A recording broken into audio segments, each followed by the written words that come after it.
There we go. I want to be like you. I want to walk like you. Talk like you. Good morning. Morning. We got a special guest with us this morning, episode 24 now of our Wannabees podcast, and we got Mr. Zach Cole here, and he's fresh out of jail this morning, and so if you don't know Zach, he's a felon. No,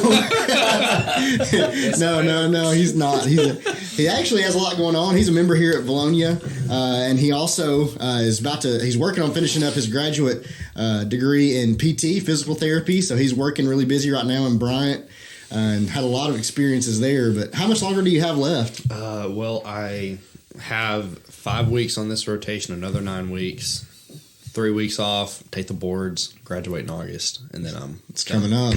Yeah, it's weird. It's weird to think He's about. even working your tail off. I mean, Well, I don't know if I'd say that, but I have been, it's just been busy. Busy. Constantly busy. So Zach is that guy, and if you have a PT, or we got a lot of doctors and nurses here at our church too, but Zach is that guy that if you have a sore thing, people are always after church holding Zach hostage with, hey, I got this feeling right here. Do you know something I could do for that?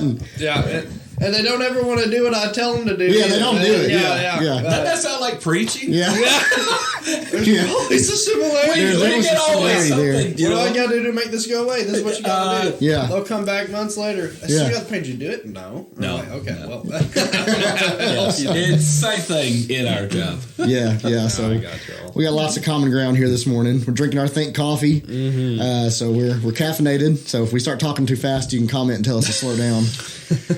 But this morning we brought Zach on. Of course, we just wanted to get him in our show. We talked to Zach a lot, kind of like we talk to each other at home and stuff, just sitting around having good conversation. So if we were to recorded some of ours in the past, I'm sure that some of those would have been good material. But this morning we brought Zach in with the thought of he's got an interesting background in coming into the church and obeying the gospel, and a lot of it involves now his family. His wife Morgan Cole, she's a member here, and her dad's an elder here at Valonia. But Morgan was very influential. Is he kin to Morgan Gray? It's who kin to Morgan? Morgan Cole. Sometimes you say things that are Well, I don't know the proper response to What? Zach is still getting used to Keith Allman, and it takes a good while. We'll have to tell him in a minute As soon as I heard Morgan Cole, I was like, There's like one- Paige Cromwell. What happened to Paige Allman? Yeah, we don't speak that name anymore. Yeah.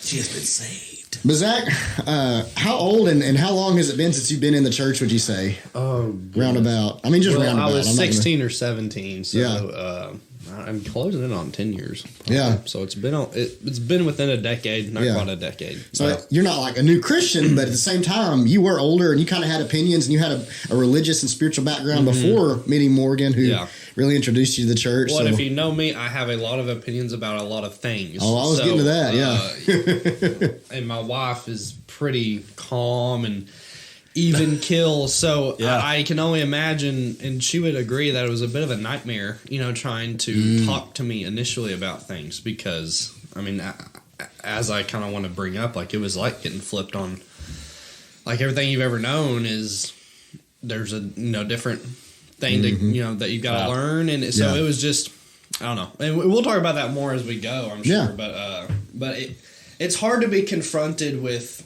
things that you thought were right, and then you read scripture and it's completely opposite. Wow. And you're just, and you've thought that for 16, 17 years, and then, and so everyone has different responses to that. Mine is anger initially. That's what I have to tamper down about my personality. So that's interesting.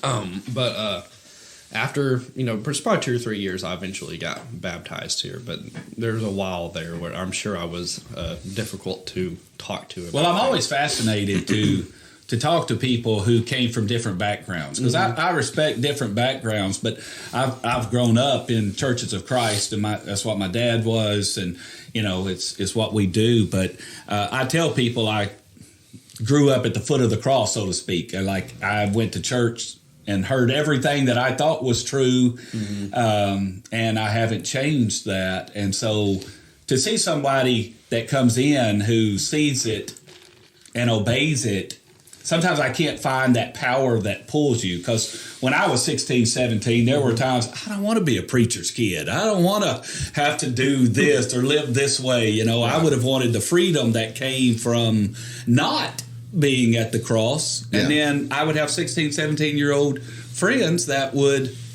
obey the gospel. And I would be like, you had freedom, but, you know, you enslaved yourself. But they don't see it that way. It's just the opposite. And so I've always been curious of that. Well, I mean, like, so my background, I was raised in the Methodist church, you know, and I have I loved the people there, you know, like I have really good memories from being raised in the Methodist. There was another aspect that made it so hard, you know, but there was always some kind of, like, I felt like there was something I wasn't getting, you know. I was, you know, growing up, I tell Morgan all the time, like, 'cause me and her are involved in the kids' classes here, you know, teaching the kids. Glorified babysitting at times when they're 2 and 3, you know, but you're trying to teach all these different stories. We've taught them more in a few months than I was ever taught age 0 through 12 or 13. I heard the flood story a million times, creation. I knew all that. New Testament, I was very intimidated coming here at how little I was apparently not knowing, you know. Is that due to the denomination? Is that due to your family? Is that due to you not really retaining it like you thought? Or did this place teach it to a stronger degree? Or it's a mix, and it'd be unfair of me to pin it on one of too many things. You know, I think there's a certain complacency that churches kind of get in. I'll tell y'all the very first thing that I knew something was different was the verse about, you know, women's involvement in the church that we have, why women are not preachers. Morgan showed me that, and when we were 16, 17, and at the time we had a woman preacher at the Methodist church. And that it's a weird feeling seeing that verse, and you know, your own church is doing that, and so you don't, you know, like you want to defend it. The rubber's in the road right there. Right, but I had never seen that verse in my life. And I'm a very, like, if I'm argumentative, but I, like, within, like, I want logic behind it, you know. And I would agree. The proof is in the proof is in the pudding. Like, she sent that verse to me, and I was like, oh, I looked at my own Bible, and in my own Bible, that verse was there. I'd never seen it in my entire life. So I was just sitting there like, what in the world? And now, how much do I not know? You know? So that was, I remember that distinctly being the first thing that was brought up that I didn't really know how to react to. But as far as, like, my parents, they didn't have either one of them a really strong Christian background. I mean, they both had gone to church, but when they came here, the reason we went to the Methodist church was not because they were Methodist. It was because they weren't really raised in a strong Christian environment, you know, and they wanted that for me. And I don't think they knew how to pick it, so they picked it based on young Zach, 4 or 5. I bonded with the people the most at the Methodist church. And they just stayed there. Why wouldn't they? I mean, if it's just a parent perspective, wanting a kid to get involved, it makes perfect sense. And I can't blame them for that, you know. And the closer I get to, and you guys are both fathers, I'm not there yet, you know, but the closer I get to that becoming like a thought, the more, like, and I watch people who were dads, and more I'm like, the importance of having, like, my parents not having that, you know, and them kind of trying to just figure it out on their own, you know, and even though that they didn't have that background, we didn't drink in my house. We didn't curse in my house. You know, we still had those. You had values. I mean, you had the Christian values. Morals we still had the morals and the values. But the doctrine may not have been the there. doctrine wasn't but there. It was morality, ethics. Right. And I don't think it was intentional or unintentional. I think it was just you know, if you don't have good mentors or, you know, like a good background, sometimes there's so many variables there and factors, and it's generational things. I mean, right, and I don't know, like at that church, it was just complacency felt like the biggest thing. Like, I came to these youth classes and we're actually learning stuff and learning verses, and everyone my age is reciting stuff, you know, just constantly, and it's intimidating. I'm like, oh my word, you know, most of our youth stuff, and I love the youth minister there. But we hung out. Yeah. Wednesday nights. We would hang out. They would have a 4 or 5 minute devotional thought at the end to kind of check the box of we'd done something, Yeah. And we all bonded like we were friends, but church wasn't. It was really a box checking, let's go, let's interact with everybody, and Sundays was more of the actual work. And here it's like every second of time is. And that, I think that's a struggle that we have even as preachers.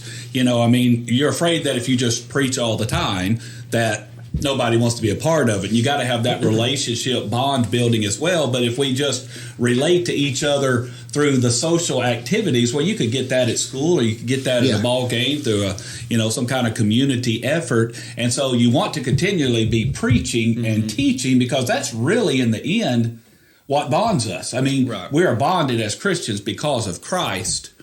But if nobody knows Christ is there, or nobody knows Christ, then that relationship sooner or later may break up with us, and because we are going to have differences of opinions, or we're going different ways. But if it's in Christ, and Spencer and I were just talking today, you hate to blame just the denomination, because there are some people that may not agree with my teachings, but they're teaching scripture to their kids, and they're actively involved in engaging their children, in Bible study. Right.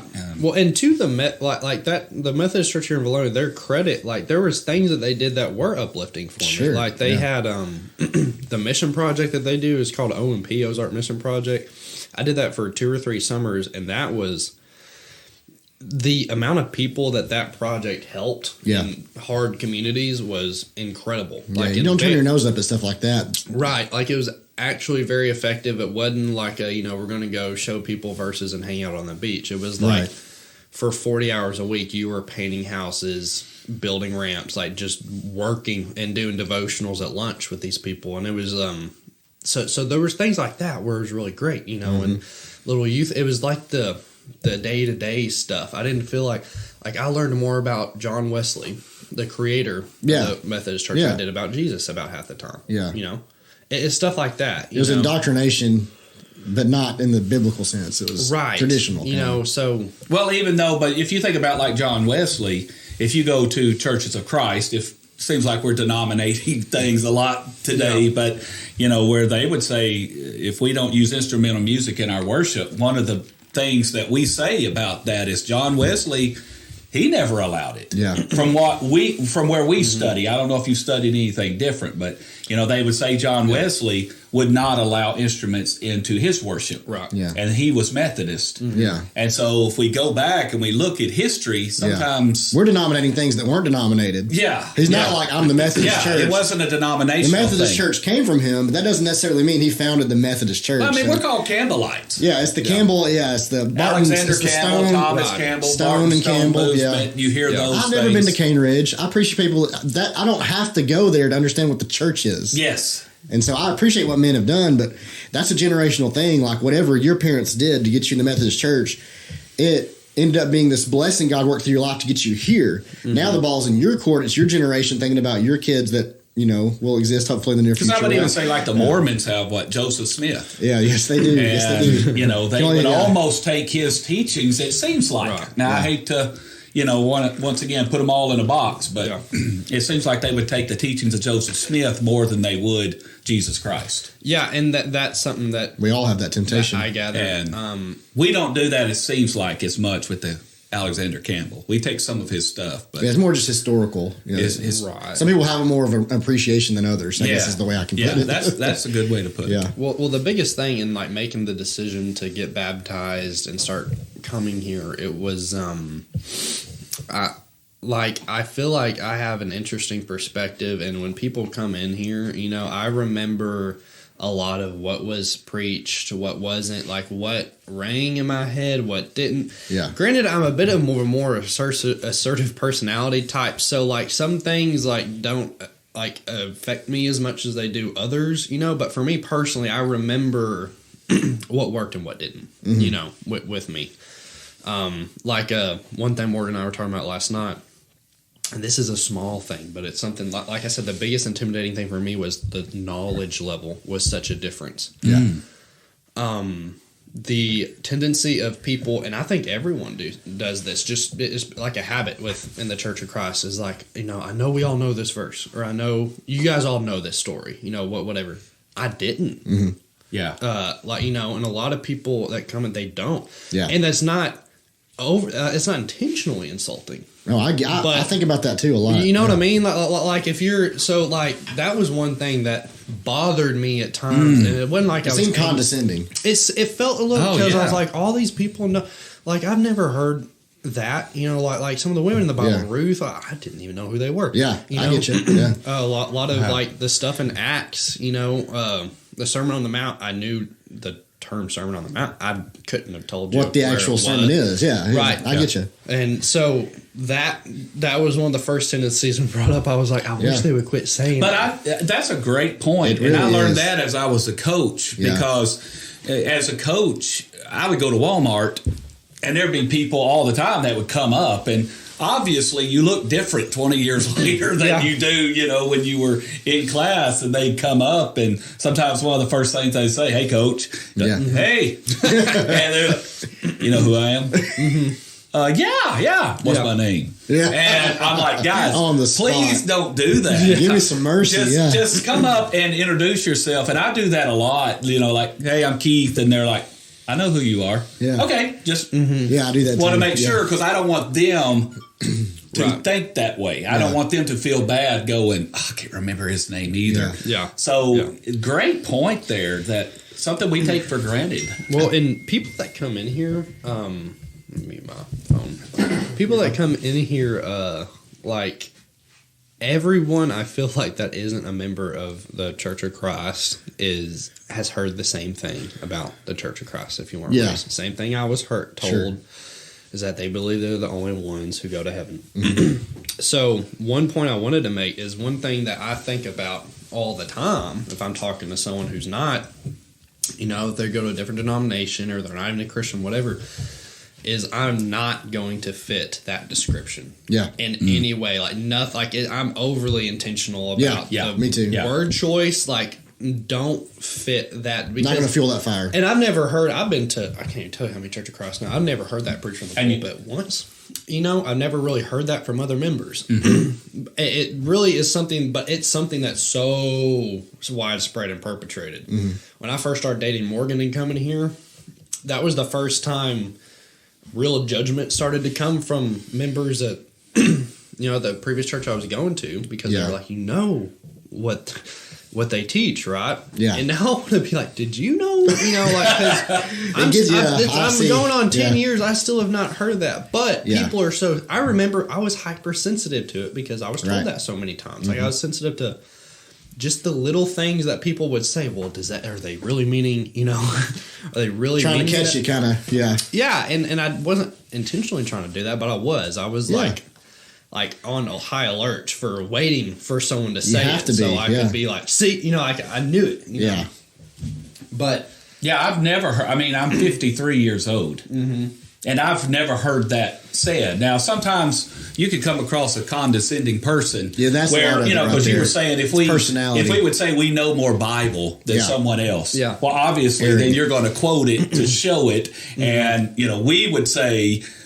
Well, you just say you believe, and that's all you got to do, and then you're saved, and you're always saved, and there's absolutely nothing you can do to lose that. Yeah. And so we don't see that. So we're constantly wanting to learn, to improve, to be better. Now, it pushes us to be works-based, where we're doing so that we are saved, and that's the wrong mentality to have. Yeah. But I think sometimes we can come across condescending that we need to be careful of in the world when we're going out and dealing with people, because it can shut a lot of doors immediately because it offends you. Well, and I have a theory on it.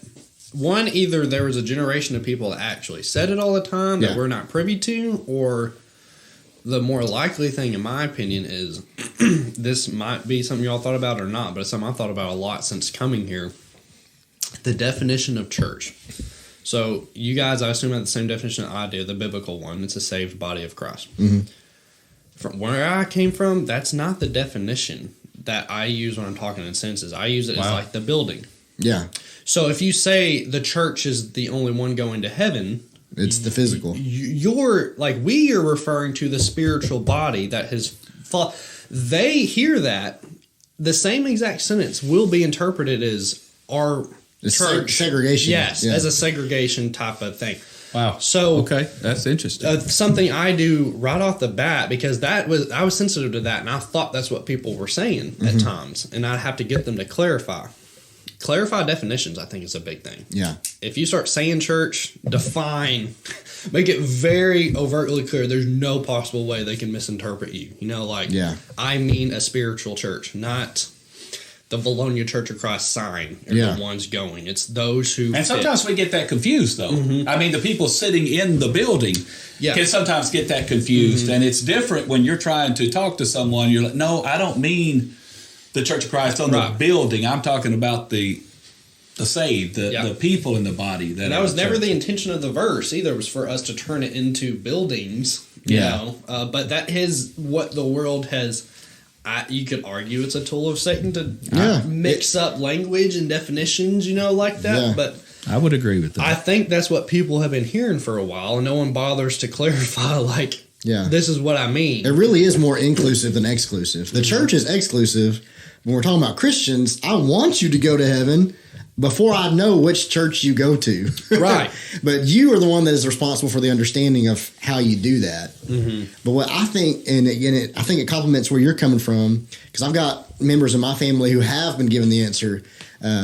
Some of the members of my family were raised in the Methodist church, and leaders in the Methodist church, and I've gone to Methodist church before, and they were sitting down with a member of the Church of Christ where I grew up, and they asked the question to the member of the Church of Christ, are you the only ones going to heaven? And that's where I think the problems come in, because you don't know how to answer that in the moment in the way that person needs to hear it. Right. We're not Jesus. We're not the master teacher. So if you survey, 10 people that are asked that question by a denominational member, well, that's a loaded question, and they're looking to get you in trouble a little bit, maybe, but they're wanting to be surprised. But only probably 2 out of those 10 are going to end up not offending that person. And the ones that do, it's more of a personality issue and an arrogance than it is the actual Bible answer. Right. Because the guy that answered, he said, yeah, we're the only ones going to heaven. And I'm sure he didn't mean it the way it sounded, but knowing that person's personality, I'm from a small town, so everybody know. I'm like, knowing that person, I'm like, yeah, it would have come across bad almost no matter what he said. Right. Yeah. Because he wasn't aware of, emotional intelligence is a big part of being a Christian. The EQ, Did I say EQ? Yeah, EQ. That's right. Yeah. Jesus could have said the same thing to the woman at the well, as he told to the Pharisees and the Sadducees, and the Pharisees and the Sadducees would have received it totally different than the woman at the well. Right. And so sometimes it does matter your intention of why people are asking that question. And I think we have to have an answer. I mean, Peter would tell us to be ready always with an answer. But sometimes we need to know. And sometimes you have to judge that. Why are you asking that? Like some people have asked me, they say, "Oh, y'all are the ones who don't use instruments." Yeah. Well, sometimes they're asking that because it's a genuine question. I was getting my haircut right up here in Bologna, and I said something about, I preach over at Enola, and they said, well, where do you preach? I said, in the church. I know where it's leading. Yeah, and exactly. Eventually they say, well, it's Enola Church of Christ. It's downtown. And they say, oh, Church of Christ. Well, I had met somebody before, and I asked him about instrumental music, and he just, you're just wanting to start a fight. You're just wanting to start an argument with me. And she said he got up and left. You don't know who to be upset at. I mean, you know who to be upset at. I'm sorry for that guy. I said, well, ma'am, number one, I would just wonder why you're asking that question. Sometimes we get that question asked so much that we do get defensive about it at times. Yeah. But I said, if you're genuinely asking, then this is why we do it. And I said, I am very sorry that any Christian anywhere would behave that way. Yes. Jesus did not behave that way. No. Even he just didn't do it. And we can't do that. Even if we're right. Yeah. We need to do it with love and gentleness. And I mean, I think Paul preached that. Even if there's somebody who is defiant, a false prophet, a false teacher, we need to be able to talk to them with love and genuineness and sincere, because we want to save their soul more than anything. Yeah. And so I can tell people, when I went to preaching school, I really went so I could learn all the Church of Christ answers to every question that I was going to be asked, so I could tell them where I'm right and you're wrong, and you need to be a member here. Yeah. If I could go back at 53, I want to know God and why He would send His one and only Son to die on the cross for me. Yeah. As a sinner, as someone who stands in repentance every day. And I believe that no one can snatch me from my Father's hand. But I do believe that I can blaspheme the Holy Spirit to the point to lose my salvation. Right. I believe that. But I don't know that any man can do that. Yeah. Not unless I allow it. Well, you needed that experience. We need what we need to get us where we need to go. I mean, Absolutely. you needed that experience in preaching school. And I'm thankful for the church, the churches of Christ, if we want to, use that term. I'm thankful that we're considered those elitists in the Scripture. I'm thankful for that perception by the community. If you want to know what the Bible says, book, chapter, verse, go ask a Church of Christ. Right. Yes. But I also try to combat that because personally, I'm not an elitist in the Scripture. If I have my Bible open and I'm reading it, I feel equipped to kind of talk about anything. But the person that it's a pet peeve in Bible class, and it's not anything on the people; it's a personal weakness, I guess. But I'll have my scripture for Bible class I'm talking about, and that's the one I studied. That's the one my Bible turned over to, so I'm ready. Then somebody will go, it's kind of like, Spencer, what's that verse? That Mark 4:3? You know what that says? I'm like, yeah. You tell me what you think it says. You read it. You tell me what you think it says, and I'll tell you if you're right or not. And even if they're wrong, sometimes You I'll need be to like, interpret the dream and tell me it what the dream terrifies was. me. I do not have the Bible memorized. I just don't. I've got verses memorized, the ones that I treasure, but I do not have the Bible memorized. And some people in the church have. Some people are those people like the scribes. You can put a piece of paper down, and if we burn every Bible in the world, they can copy an original Bible, and we'll be good to go. I am not that person. That's not me. And sometimes I feel guilty for it. But a lot of times I think dealing with the world that doesn't understand the church, it's a blessing because I don't come across as an elitist in that way. And even if you know all the verses, you still have to be humble. But it's harder for them, I think, because it's a point of pride. And rightfully so. You work to get that. But well, and that's Colossians 3. I had put down there as a verse that kind of goes along with that. Let the word of Christ dwell in you richly, teaching and admonishing one another in all wisdom, singing psalms, hymns, spiritual songs with thankfulness in your hearts to God. Yeah. And so we do need to be the kind of people that spend time in His Word, that the Word of Christ, it is a part of us. Yeah. That it comes out. I tell people, and I say, just talk to them about Jesus. Well, I don't know book, chapter, verse, and they're going to ask a question, and I'm not going to know how to turn to it. Well, that's not how you answer the Google question. It. Yeah. Google it. It's out there, but if you know it, Yeah. it's in your heart. It's just something that it just comes out. You just want to talk to them about what Jesus has done for you. And if most people are like me, you having book, chapter, and verse memorized to recite to me when we're having a Bible study isn't going to affect one way or the other, whether I'm coming or not. That's right. It's more like, because I interacted with most of the people here during my time, and all of them made efforts to varying degrees of effectiveness to talk to me about things. And the most effective people were Morgan, my wife. She played the long game very effectively. Yeah, she did. And Matthew Martin. Yeah. Who I'm now really good friends with. Shout out to Matthew. Yes. So Matthew, and if you know Matthew Martin, he's very just in your face sometimes about things. He tells it like it is, which is so again, like some things, like some of the way he put it might not have vibed. Personality. Right. So, but it vibed with me. And if you have someone who's inquisitive and they're not, if they're from another denomination or they're an atheist or whatever the case, they're not your same background, and they're voluntarily talking to you, chances are, if they're like me, they've already researched, and they didn't research right, like the correct way. They typed into Google, why is baptism not necessary for salvation, and have all that's true. So that's good. Part of it is knowing Bible, but I think another part of it is being prepped for what arguments you're going to face, like what they're going to come at. And Matthew didn't even know I was going to be there. Never talked to him. Is at YOU, and I walked to one of his. Morgan forced me to go into his class. I didn't want to because it didn't sound like the coolest class. And so I walked in, And Matthew single-handedly destroyed every argument I had in about 20 minutes. Yeah. With this big timeline and this board. It was a thief on the cross thing. You know, he was drawing all these arrows and like yelling and like, and some people say this and this is why. Yeah. But, and if you're attacking arguments like that, he did it really well where he would list an argument, give the scripture as to why that's false. Yeah. And he didn't dwell on it. He just moved on. He didn't spend time making fun of it. Or, you know, like rolling his eyes. He didn't. He just was matter of fact. This is why this is wrong. That's what he does. Yeah, he does it very well. Yeah, and that worked for me. I was like, well, shoot. Now that he puts it that way. Yeah, the ball's in your court. That's kind of where he left it. Yes, I left. That was a very weird feeling that day. Leaving YOU, I was like, oh, my word. You know, like, I've got some stuff to think about, you know. So, like, I attribute my specific baptism to Morgan's long game and Matthew's short game. You know, he because I don't think it was that much longer. I think it was the same year I got baptized after I heard his thing at YOU. And but Morgan was very patient with me.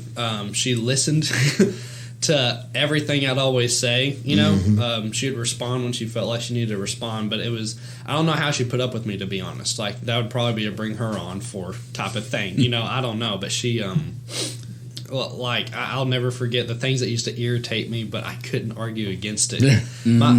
My family was never, we would go through seasons of going to church a lot, and then, you know, maybe we wouldn't go for a few Sundays in a row, but it was never like, because it felt very box checky, you know, it wasn't, and I don't think that's to their discredit. It's just, you know, kind of the culture. It's the culture. There, it's religious culture. Of like, church is kind of a thing you can come to. It has to be, I think it has to be your life for your children to really see the value of it. Like, I grew up a preacher's kid, and I told God, I tell people, and you've probably heard me say this before, I didn't want to be a preacher because I didn't want my children to have to grow up being a preacher's kid. And so I was going to be a coach. And later, this was like years later, after my kids were grown or whatever, and we would talk, and they said, well, Dad, you were a preacher. And I'm like, no, I wasn't. I wasn't a preacher. I was a coach. But it was such a part of our life, and I did speak at a lot of different events and go places, but I wasn't a preacher. I wasn't hired to be the preacher, but they saw, hey, church is everything. I mean, and we were at sports. I was a coach. We were at everything, but we were going to be at church. We were going to be there Sunday night. We were going to be there Wednesday. We're going to go when we're on vacation. It's just who we are, guys, and not just to check off the box and say that we went to church. We are the church. We have to go encourage people at the Branson congregation. Hey, it is so great that y'all meet here, and thank you for having a place that we can come and worship, and you encourage other people. You spur one another on to love and good deeds. That's who we are. It's not what we are.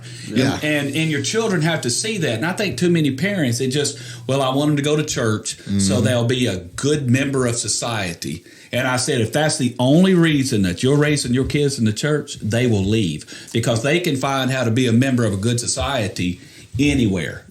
I want them to be Christians. I want them to be willing to sacrifice their money, their time, their efforts to Jesus Christ, and not this building even. Rob. Well, even, you know, another thing, a lot of actions had an effect on me really strongly. One of them, Morgan was very involved in tournament softball to the point where, like, all summer she was, like, we didn't hang out at all because she was constantly in different states. Doing different things.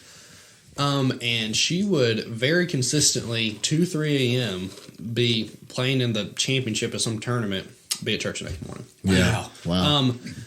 So that very quickly, you know, became a thing where it was just, like you said, it's just a part of them. Just what you do. Unless you are vomiting or having a stroke or some kind of medical event, you're at church. And whenever you are raised and it just kind of feels a little box checky, like that was a hard shift.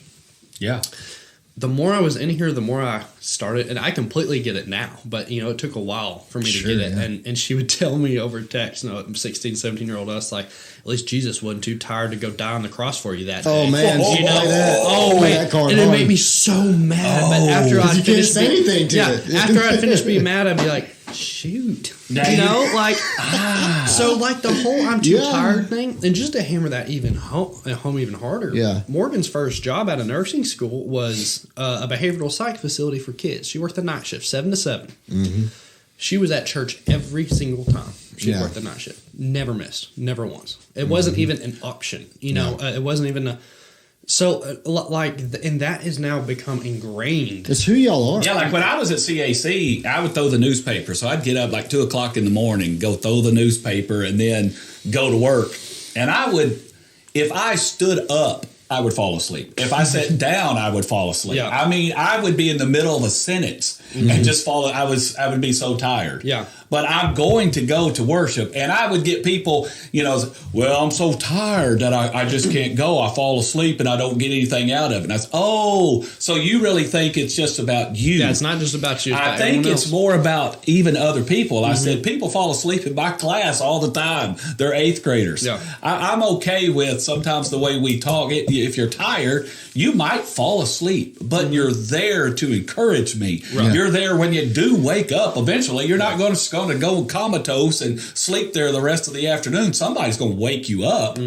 And I got Miss Sandy McNew. She goes with me different places, and she's a little bit older now, so sometimes she would fall asleep, and we'd make fun of it almost. I fell asleep on the front pew of you preaching, Keith. I'm so sorry. Right. And I'm like, you were there. You were with me, Yeah. and we encouraged each other. No, you don't feel bad about that. But Right. if it's your life, that's just where I want to be, even when I'm tired. Well, and like, what is your priority? You know, Yeah. because so many people, they can make that excuse for church. They won't make it for work. Exactly. They won't Yeah. make it for like school or Yeah. like I had a court date I had to go to. You know, making prison jokes at me. I can't miss that. But like, we all have things in life that we feel like are necessary. Yeah. Why is church different? You know, that's the big thing that I feel like I've learned from Morgan and her family, and it shouldn't be that unique. It shouldn't be that different, but it was. You know, Yeah. it was something that like it just became it's a part of us now. You know, but one other thing I wanted to mention: the whole the baptism thing was a whole. And that would require episodes and episodes. Really? We don't have to super dive into. Well, not for me personally. Just I feel like that's a good. Oh, yeah. topic, I agree. But we had one night where it was me, Morgan, and her friend Rachel was dating one of my friends, Quinn, at the time, and Jake, who goes here now as a friend of mine in the military, was dating Morgan's best friend. We had a group of 6 that we always hung out together, and we were having a Bible study at our parents' house. That went on forever, and it was going on to the point where young me, I was like, this is this is taking too long. You know, that was my thoughts. Jake went in the back with Jeff, Morgan's dad. They were in there for like 30 minutes to an hour, and it was late. It was in the middle of summer. It's like 11, 12, something like that. And Jake finally came out, and he was ready to be baptized. And I wasn't sold on the whole baptism thing yet. You know, I was like, okay. And I was like, well, when are we going to do it? And Jeff was like, right now. And he's grabbing his keys. You know, I was like, it is midnight, you know. Yeah. And we all went to this church at midnight, maybe even later. It was weirdly late. And there was like 20, 30 people that showed up from this congregation. Yeah. You know, some older, they're probably asleep for 2 or 3 hours. Speaks for itself. Yeah. Right. And that alone, I was just like, these people are serious. Yeah. You know, like this. Yeah. It's not a nonchalant thing. And a lot of them didn't even know Jake. Yeah. That's the thing. Mhm. They just knew that someone was getting baptized. Like, that was huge. Mhm. You know, that kind of opened my mind a little bit. Like, okay, actions speak a lot louder than words. Yes. And I was like, there's something to this. And it was emotional, you know, and stuff. And I was like, why am I getting emotional now? You know, I don't even know how much I think about this, you know. And, Yeah. But so yeah, that was a big deal, because you can say all you want about that kind of stuff, but when push came to shove, Jeff was like, "It's midnight. We're going. You know, we're heading up Yeah, here." we're going. Yeah. Yeah, because I think some people, you think, a lot of people use this verse at Matthew 18, for where 2 or 3 are gathered in my name, there I am among them. And a lot of times I was out playing golf, but, where 2 or 3 are gathered in my name, so I was with my buddy, and he's a Christian. And so, surely Jesus was there. And, I was out in nature. I was hunting. And where 2 or 3 are gathered in my name, Keith, that we're there. And that's their mentality. It's not like like you say, spontaneity where, hey, it's midnight. We need to worship. We need to be obedient now. I think sometimes we use verses out of context to try to make it look like we're doing what God would want us to do. Yeah. Something you mentioned earlier about Morgan and her persistence in getting to worship that now you both have as a couple. I mean, y'all been married for 3.5 years. 3.5 years. Sorry to put you on the spot. Good brownie points right there. Woo, that was a close one. Yeah, 3.5 years, and the kid talk comes up maybe a little more frequently now because you're getting prepared for that as you're getting ready. And some people would tell you, I'm sure, well, wait till you have kids, and then you see where I'm coming from about getting to church on time. And you've got that habit where it doesn't matter what is going on in your life. You've gone through testing. We're going to be at church. It doesn't matter if we have 1 kid, 2 kids, 3 kids, no kids. It's the same. Yeah. And so that really doesn't change. It doesn't. And so if you're somebody that's listening of, am I going to be able to do this in this situation? Well, you're answering it right now. Are you doing it now? Yes. When it's inconvenient or when it's difficult. Right. And even the kids thing, like, I have friends, they don't go here, but I do have friends who have had children and they don't go because they make a reason like. And I sympathize with them. I get it. I get why people don't come, but then again, I'm here. It can be done. It's like, and the new argument that's been coming up from that I've heard is we don't want to distract everyone with the kid, right? And one excuse good as another, right? Like I'm just. I get it. My thought Jesus said, "Let the little children come to me." Thing, Unless you become like one of these, you'll not enter the I get the awkwardness I've not experienced yet of your kids screaming over like a lollipop or something, like a maniac like Jackson did the other day. And like feeling weird about like I'm distracted. Like sometimes I don't know how you speak over some of the stuff that's going on. Sometimes, but like that's also like you talk about encouragement, like the level of effort and some of the women here, like their husbands have jobs that take them out on Sundays and they have to go be a cop or a fireman or whatever it is. And they'll come in with their massive kids. I know. Yeah. And I'm just like, respect. If they can do it. Exactly. Like, and if, like, why are you not budgeting your time? Yeah. And that's something that I want everyone to hold me to. Like whenever we start having kids, it's like, I get if you relate once, but if it's like a consistent thing. But I think those parents use that as an excuse for not coming because they may need to be the example to teach the condescending person that's sitting there going, well, I can't even worship. I can't even think about Jesus because of all these crying babies. Right. And I can remember we used to foster when I was at Oak Grove, and there were 2 girls that we fostered, and they went to church with us and knew us, and their family, when they went back to their family, they started worshiping with us some. Right. Well, they didn't grow up in the church. So I'd be up there preaching, and they would come in the middle of my sermon. That's when they would get there. They weren't just like late. Yeah. They were like, they would just walk in. They didn't care what time it was. Well, those 2 girls, as soon as they saw me, Papa! And they would run all the way down the aisle. I know you're shocked, Zach. In the middle of my sermon, and they would give me a hug. And I can remember, and I'd bow, I'd kneel down. Hey, girls, how y'all doing? Right. Yes. Oh, thank you so much for coming. Yeah. And a couple of the people would come up after and say, well, Keith, that really did kind of bother me. I couldn't focus on the sermon, and they came in right in the middle. I'm sorry, you missed my sermon. Yeah. You thought what I was talking about was my sermon. Yeah. You missed my whole sermon. When those little girls came in and they came up to me, I meant to preach on Jesus welcoming the little children. I'm sorry that you missed that. I pray that you get that eventually. And eventually, when they came to understand it, they were like, you're right. Man, we have to begin to see it differently. Right. That we're there to encourage you.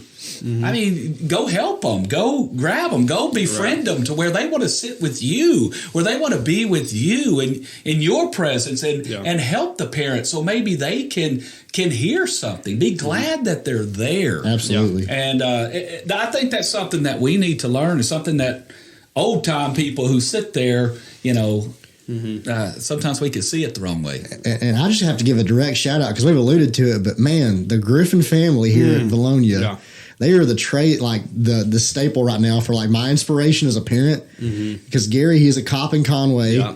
and Leanne's a full-time nurse, but they got 4 kids, all, young age kids. And they come here, and if Gary's working, Leanne brings them.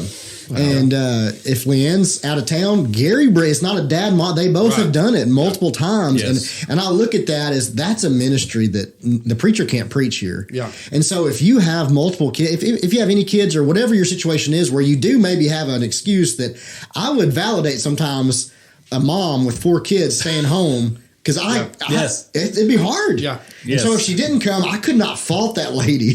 But at the same time, because she does come, what a message that's preaching to people that are struggling with getting here. Because if she can do, like you said, she can do that, and that's the priority she places, then that's an unwavering faith. And so I did want to give a shout out to the Griffins, because y'all are an inspiration to us, and every church has that family.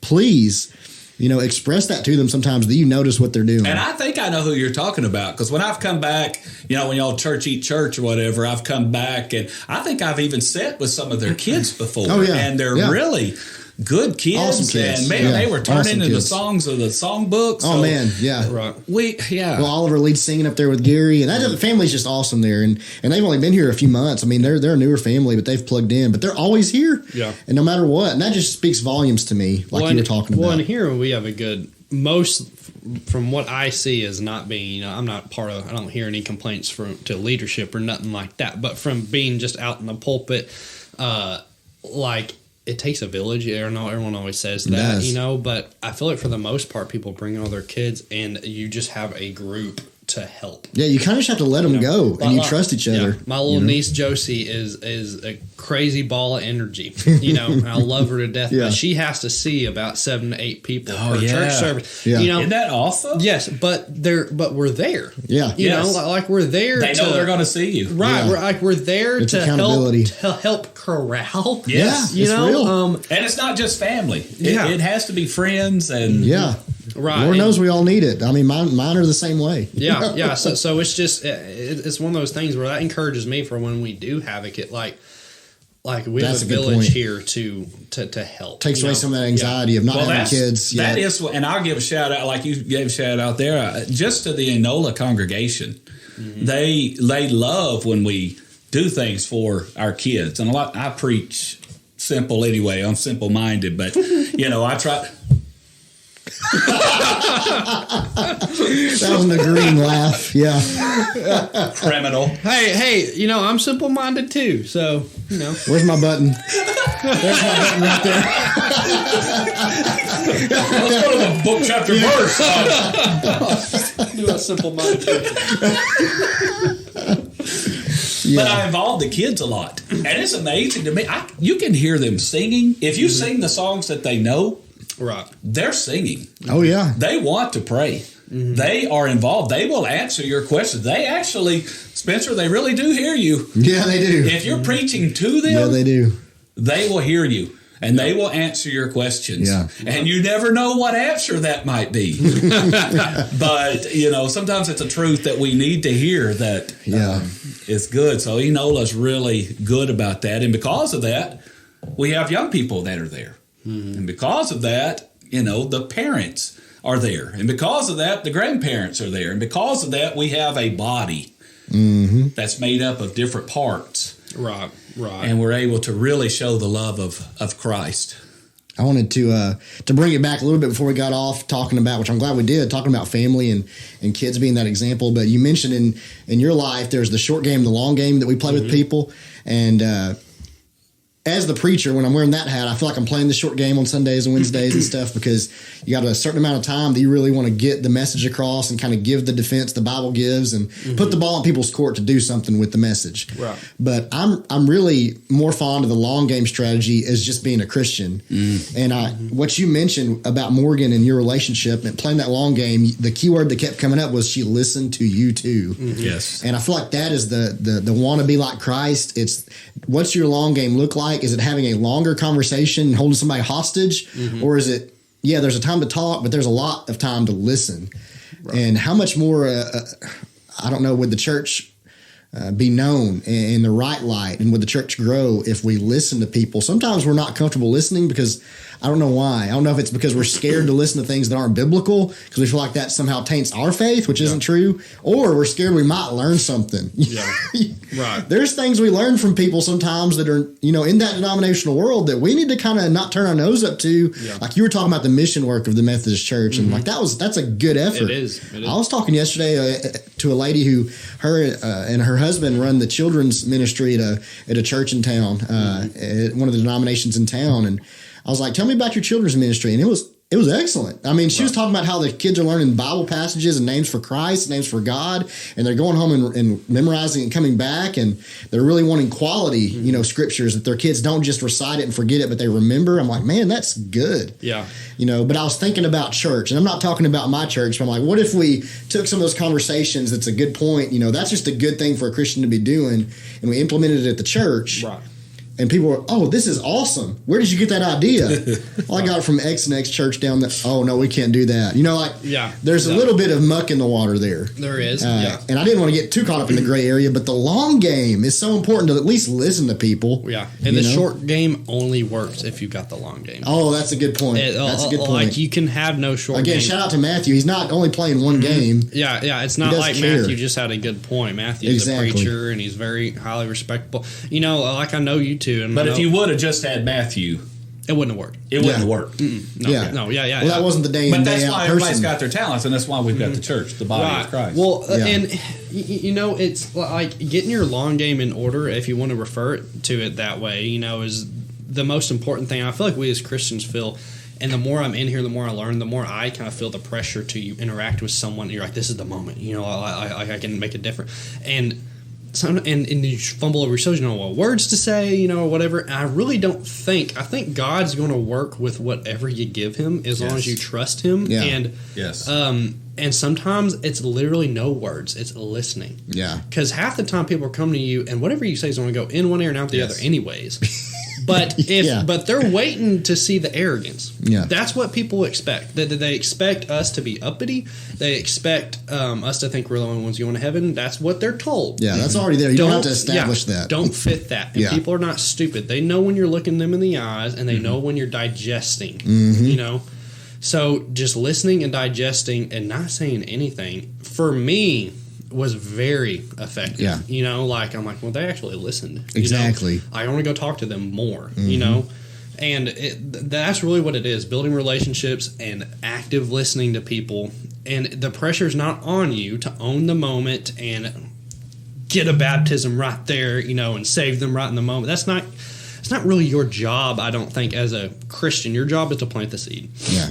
Yes. At least that's how I read it in the Bible. Like plant the seed, and sometimes planting the seed isn't words, it's listening. Sometimes it is words, sometimes it's a mix of both. Yeah.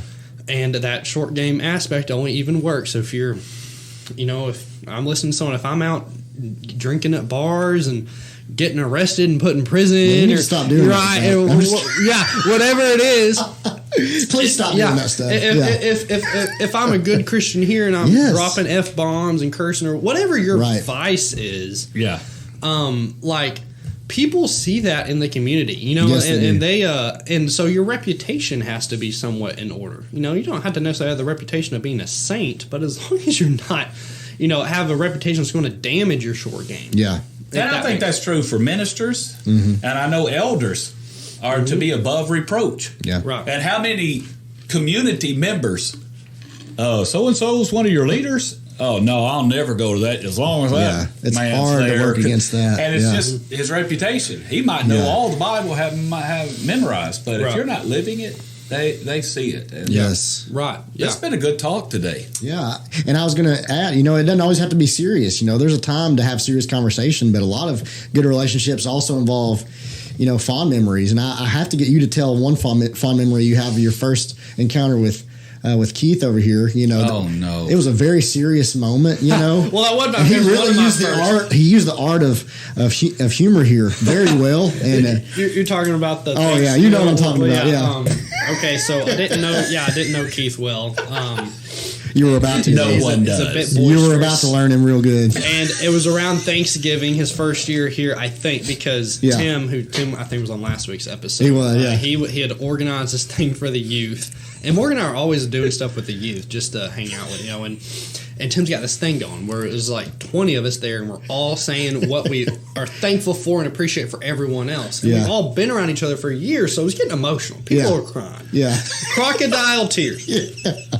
It's getting late, and it's just like all these emotions, and we did eat Yeah. before, which is kind of why Keith did what he did. Pitch black outside, and Keith opened the door, and Keith, when I say he opened it, he didn't like you go into the bathroom, open it. He opened it like Wasn't subtle. he opened it like he was a cop trying to stop a bomber. Like Keith. Boom! Yeah. Just He open the door. infiltrated, yeah. Yes, and it was at a moment when no one was talking. We were done talking. You just hear sniffles, and then bam! And then there's Keith just standing there, and you can tell it, the look in his eyes. He knew he messed up. He knew. He's like looking at all of us. He knows something's wrong, and the door's like slowly closing behind him. Close, and Keith just. I was told there was food. Yeah, it was all There wasn't no pretty big. stopping for what he came Right, for. Yeah. We all the way it lost worked. it. It gave us a much needed respite from the emotions of the moment. That's what I'm saying. It's short game and long game.